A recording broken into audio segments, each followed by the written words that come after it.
I don't remember the first time she spoke to me. Not the words, anyway.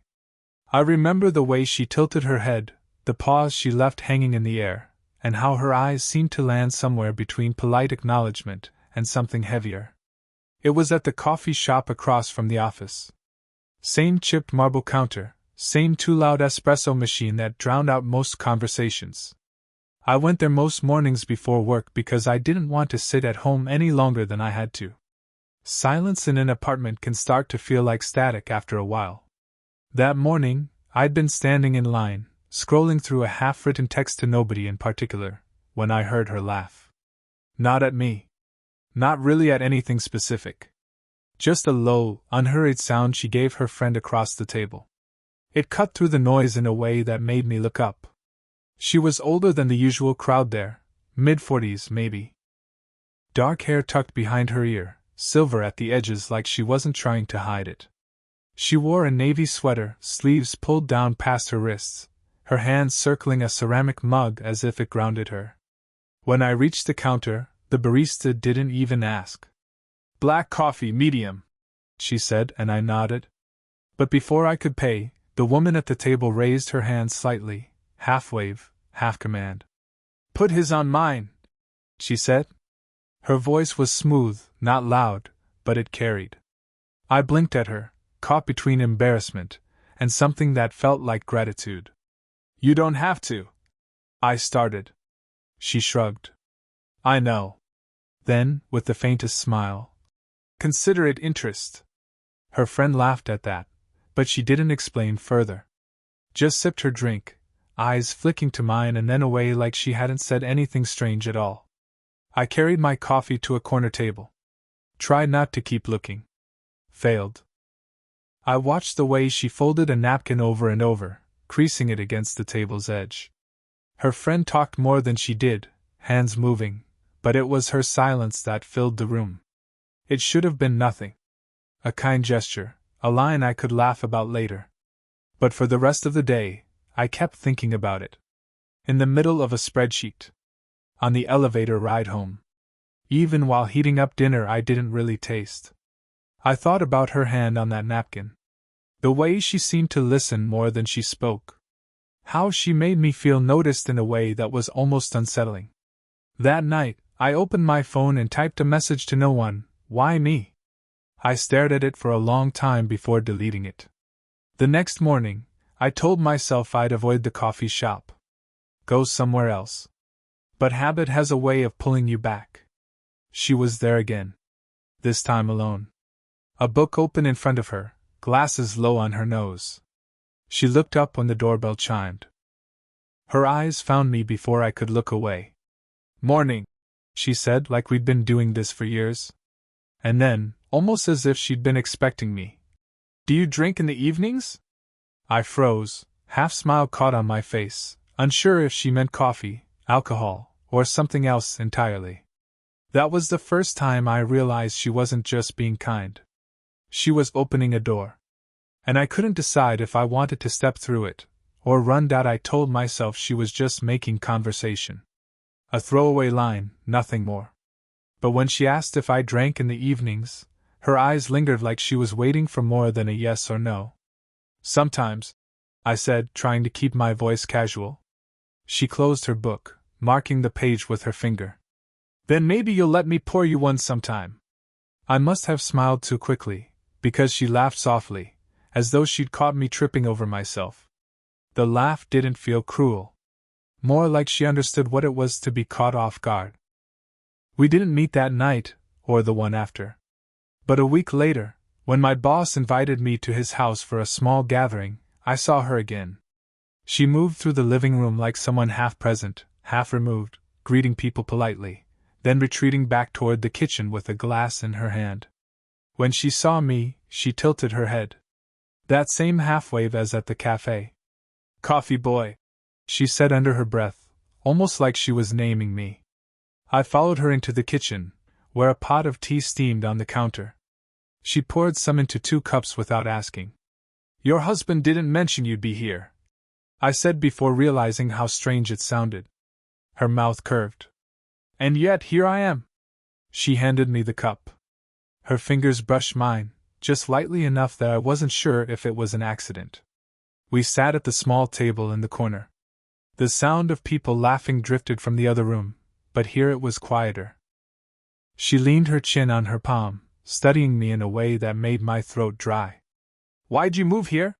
she asked. "School," I said. "Cheaper rent this side of town." I hesitated, then added, "Didn't think I'd stay this long." She nodded. "I told myself the same thing when I married him." Her voice wasn't bitter, but it wasn't sweet either. Just flat. Honest. I looked at her, unsure if she meant me to hear that much. "Sorry," she said quickly, brushing a strand of hair behind her ear. "That was heavier than I meant it to be." I shook my head. "No, I get it." And I did. More than I wanted to admit. For a while we just sat there, the tea cooling between us. I watched her fingers trace the rim of her cup. She glanced at me now and then, like she was deciding how far to go. I kept thinking about the rules I wasn't sure existed yet. That she was my boss's wife, that she was twice my age, that she was dangerous in ways I couldn't name. And yet, when someone called her name from the other room, she didn't answer right away. She stayed sitting there, eyes on me, as if waiting for me to break first. Finally, she reached across the table, flicked a crumb off my sleeve with 2 fingers, and smiled. It was such a small thing. But I knew then I'd carry that touch longer than I should. I don't know why that moment stayed with me, maybe because it felt like someone finally saw me. After that night in the kitchen, I caught myself listening for her laugh in the office. It was faint, distant, but I'd know it anywhere.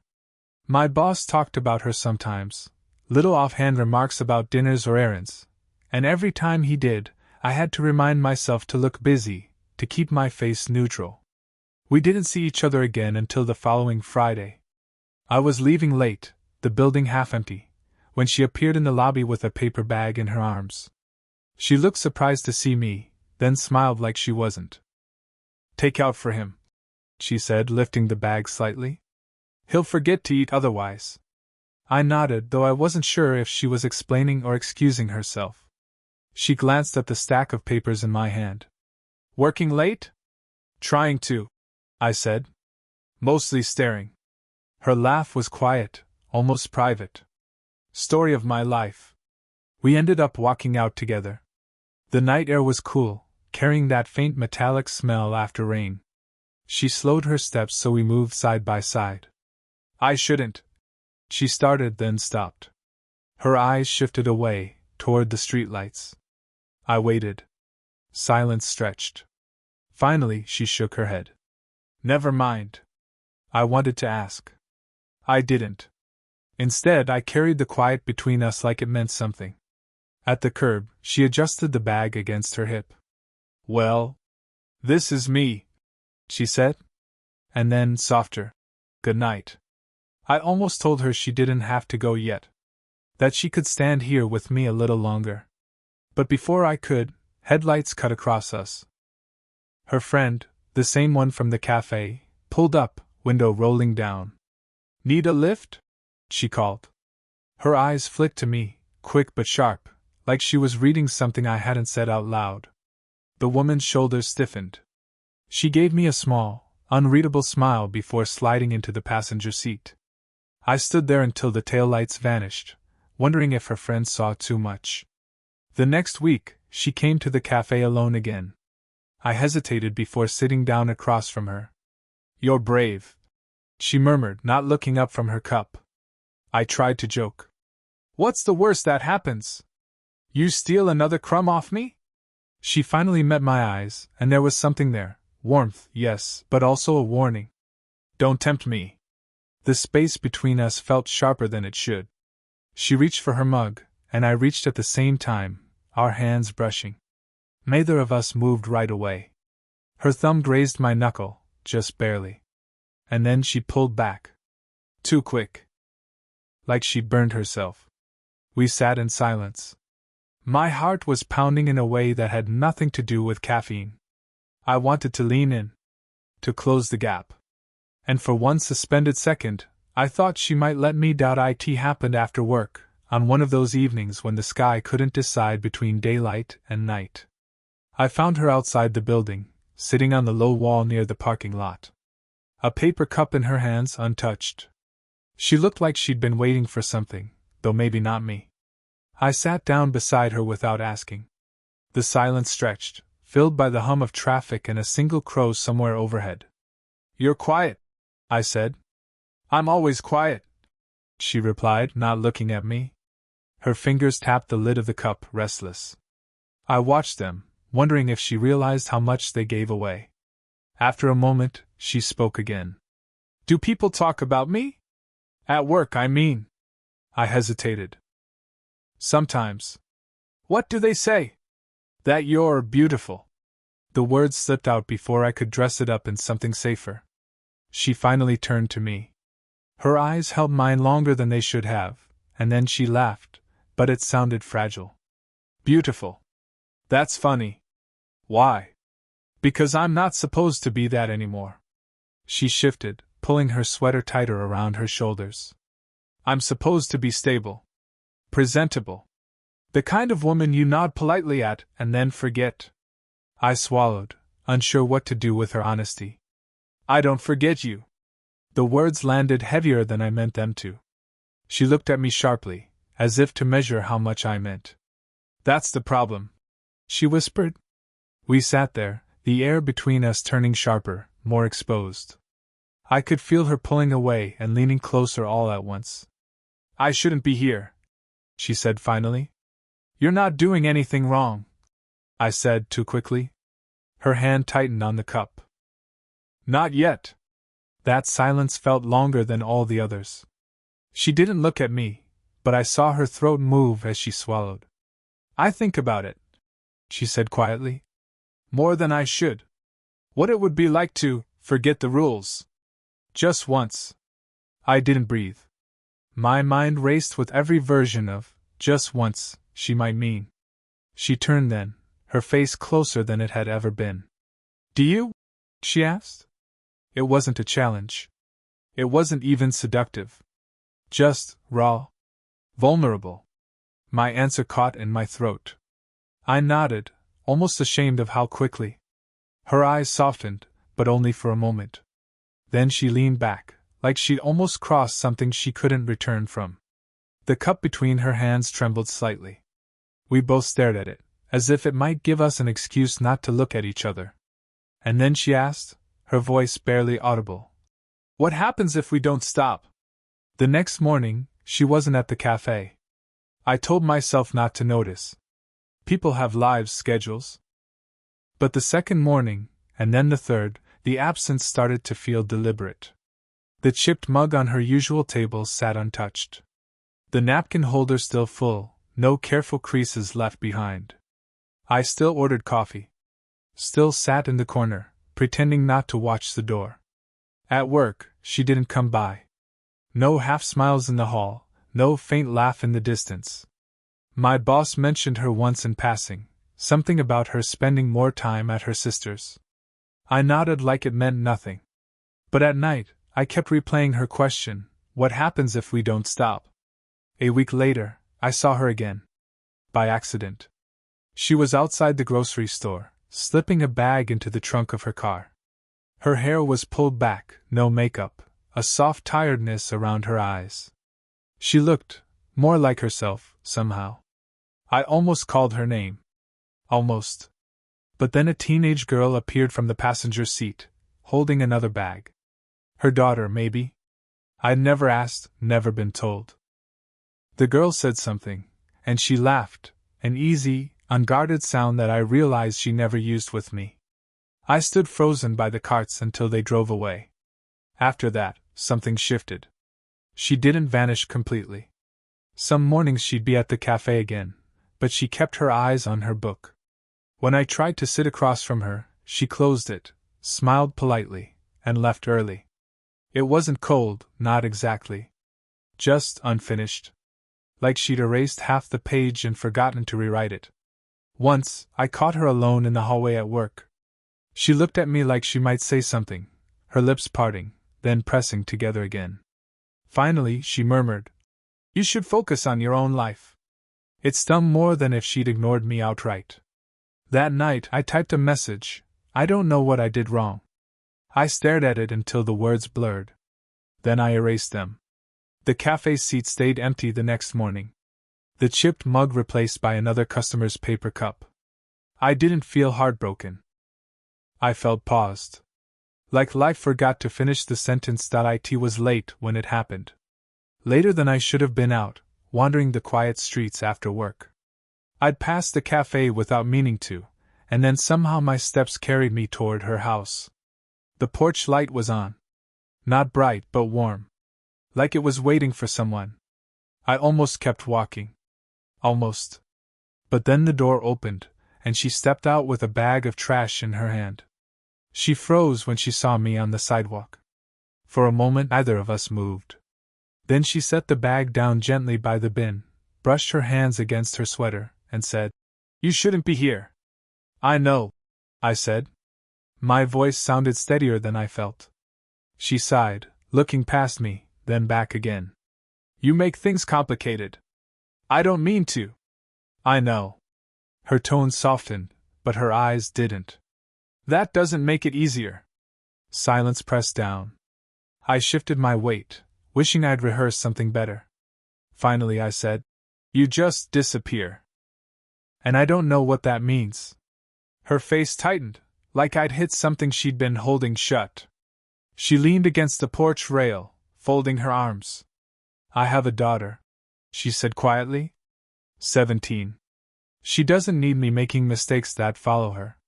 I nodded, though the words lodged in my chest. "And him," she added, meaning my boss. "Whatever he is to me now, he's still something." I didn't know what to say. Every sentence I tried felt selfish. She looked at me then, really looked. "But you," she broke off, shook her head. "You make me feel seen. And that scares me more than it should." The air between us felt thin. My hands curled into fists at my sides, not out of anger but just to keep them still. I wanted to ask her to let it happen. To risk it. But I could see the weight she carried, the tug of war inside her. So I said, "I don't want to hurt you." Her mouth trembled into the faintest smile. "Maybe that's why you already have."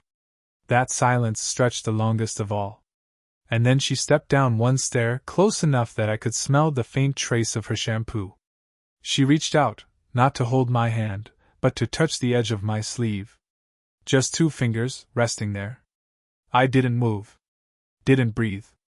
Her eyes softened, and for once she didn't pull away first.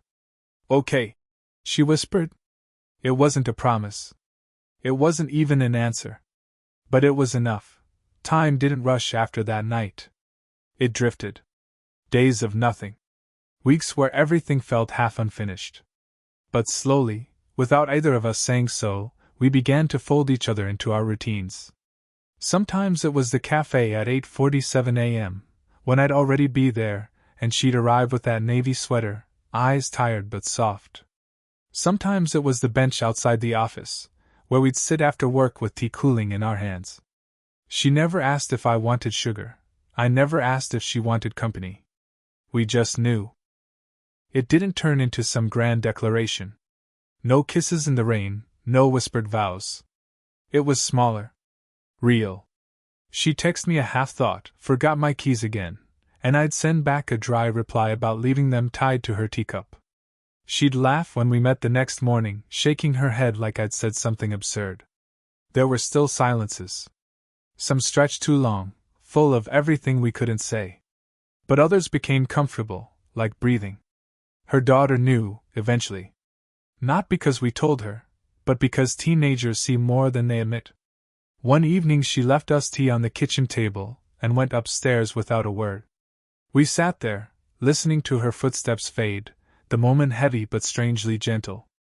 My boss never mentioned anything. Maybe he didn't care, or maybe he'd already checked out long before I came along. She never explained, and I stopped needing her to. What mattered was the small things. Her hand brushing mine when we passed the sugar, her smile when I remembered her order before she said it, the way she let her head rest near my shoulder on the park bench without warning. I learned that love, or whatever name we gave it, wasn't about chasing intensity. It was about folding someone into your everyday until the silence between you stopped feeling empty. One morning, as we sat with our black coffees cooling in the sun, she leaned back, closed her eyes, and said, "I think I finally like the quiet." And I realized I did too. It wasn't perfect. It wasn't easy. But it was ours. I don't know when it started, or what exact moment changed everything. Maybe it was the chipped mug at the cafe. Maybe it was her fingers brushing a crumb from my sleeve. Or maybe it was simply the way she saw me when no one else did. Whatever it was, it stayed. And that was enough. Sparkles, did this story stay with you?